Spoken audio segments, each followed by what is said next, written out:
Hi there, welcome to Stories with Grandma. Let's read My Rows and Piles of Coins. And this was a Coretta Scott King Award honor book. Okay. All right, My Rows and Piles of Coins. After a good day at the market, my mother, Yayo, gave me 5 whole 10-cent coins. I gaped at the money until Yayo nudged me. Surunni, what are you waiting for? Go and buy yourself something. See, there's his mother watching him. I plunged into the market.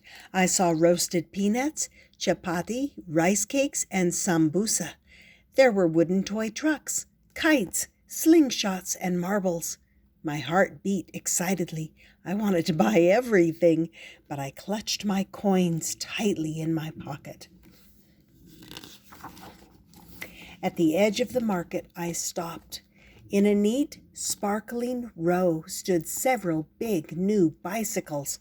One of them was decorated all over with red and blue. That's what I would buy. For some time now, Murede, my father, had been teaching me to ride his big, heavy bicycle. If only I had a bicycle of my own. A gruff voice startled me. What are you looking for, little boy? I turned and bumped into a tall, skinny man who laughed at my confusion. Embarrassed, I hurried back to Yayo. That night, I dropped 5 10-cent coins into my secret money box. It held other 10-cent coins Yayo had given me for helping with market work on Saturdays. By the dim light of a lantern, I feasted my eyes on the money. I couldn't believe it was all mine. I emptied the box, arranged all the coins in piles and the piles in rows. Then I counted the coins and thought about the bicycle I longed to buy. Every day after school, when I wasn't helping Yayo to prepare supper, I asked Morete if I could ride his bicycle. He held the bicycle steady while I rode around, my toes barely touching the pedals.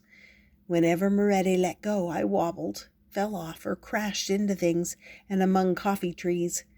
Other children from the neighborhood had a good laugh watching me. Go on, laugh, I thought, sore but determined. Soon I would be like a cheetah on wheels, racing on errands with my very own bicycle. Saturday after Saturday, we took goods to market, piled high on Yayo's head and on my squeaky old wooden wheelbarrow. We sold dried beans and maize, pumpkins, spinach, bananas, firewood, and eggs. My money box grew heavier. I emptied the box, arranged the coins in piles and the piles in rows. Then I counted the coins and thought about the blue and red bicycle. After several more lessons, Morete let me ride on my own while he shouted instructions. Eyes up, arms straight, keep pedaling, slow down. I enjoyed the breeze on my face, the pedals turning smoothly under my feet, and most of all, Yayo's proud smile as she watched me ride. How surprised she would be to see my new bicycle, and how grateful she would be when I used it to help her on market days. The heavy March rains came. The ground became so muddy nobody went to market. Instead, I helped Yayo with house chores. When it wasn't raining, I helped Moretta on the coffee farm.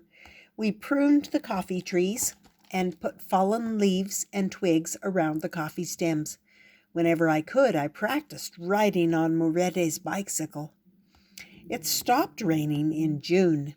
Not long after school closed, our harvest fresh maize and peas, sweet potatoes, vegetables, and fruits was so big we went to market on Saturdays and Wednesdays.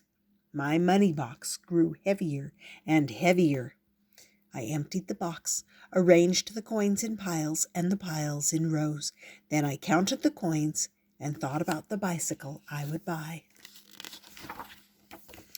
A few days later, I grew confident enough to try to ride a loaded bicycle. With Morette's help, I strapped a giant pumpkin on the carrier behind me. When I attempted to pedal, the bicycle wobbled so dangerously that Moretta alongside me had to grab it. "All right, Serenny, the load is too heavy for you," he said, and I got off. Mounting the bicycle to ride back to the house, he sighed wearily. "And hard on my bones, which are getting too old for pedaling." I practiced daily with smaller loads, and slowly I learned how to ride a loaded bicycle. No more pushing the squeaky old wheelbarrow, I thought. I would ride with my load tall and proud on my bicycle, just like Morette. On the first Saturday after school opened in July, we went to market as usual. Late in the afternoon, after selling all we had, Yayo sat talking with another trader. I set off into the crowd. I wore an old coat Morette had handed down to me for chilly July days like today. My precious coins were wrapped in various bundles inside the oversized pockets of the coat. I must be the richest boy in the world, I thought, feeling like a king. I can buy anything. The tall, skinny man was polishing his bicycles as I came up. "I want to buy a bicycle," I said, and brought out my bundles of coins. The man whistled in wonder as I unwrapped the money carefully on his table. "How many coins have you got there?" Proudly, I told him, 305. 305, he muttered. That's 30 shillings and 50 cents. He exploded with laughter. "A whole bicycle for 30 shillings and 50 cents? His laugh followed me as I walked away with my bundles of coins, deeply disappointed. On our way home, Yayo asked what was wrong. I had to tell her everything. "You saved all your money for a bicycle to help me?" she asked. I could tell she was amazed and touched. "How nice of you!" As for the tall, skinny man, she scoffed. "Oi, what does he know? Of course you will buy a bicycle. One day you will." Her kind words did not cheer me. The next afternoon, the sound of picky filled the air. Tuk, tuk, tuk, tuk, tuk. I came out of the house and stared in astonishment. Morette was perched on an orange motorbike. He cut the engine and dismounted. Then, chuckling at my excited questions about the picky, he headed into the house. When Morette came out, Yayo was with him, and he was wheeling his bicycle. "I want to sell this to you for 30 shillings and 50 cents. He winked at me. Surprised, I stared at Morette. How did he know about my secret money box? I hadn't told him anything. Then suddenly I realized the wonderful thing that had just happened. "My bicycle! I have my very own bicycle," I said. And it didn't matter at all that it wasn't decorated with red and blue. Within moments I had brought Morette my money box. Morette gave Yayo the box. Yayo, in turn, gave it to me. Puzzled, I looked from Yayo to Morette and then to Yayo again. "You're giving it back to me?" Yayo smiled. "It's a reward for all your help to us." Thank you, I cried gleefully. The next Saturday, my load sat tall and proud on my bicycle, which I walked importantly to market. I wasn't riding it because Yayo could never have kept up.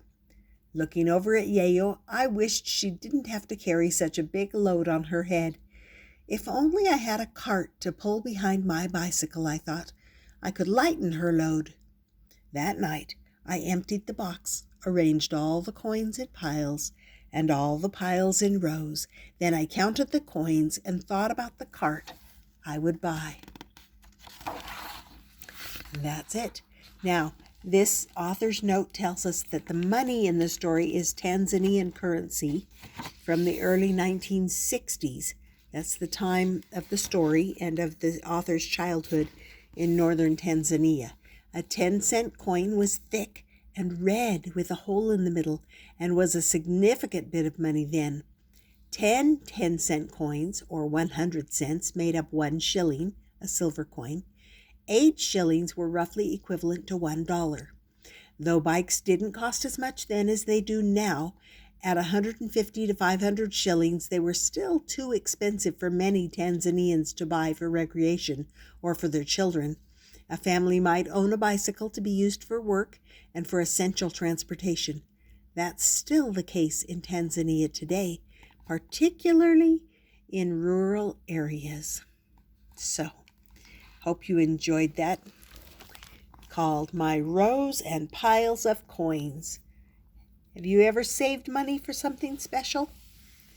Yeah, it's good to know how to do that. Hope you enjoyed it and that you subscribe and come back often. We'll see you next time here on Stories with Grandma.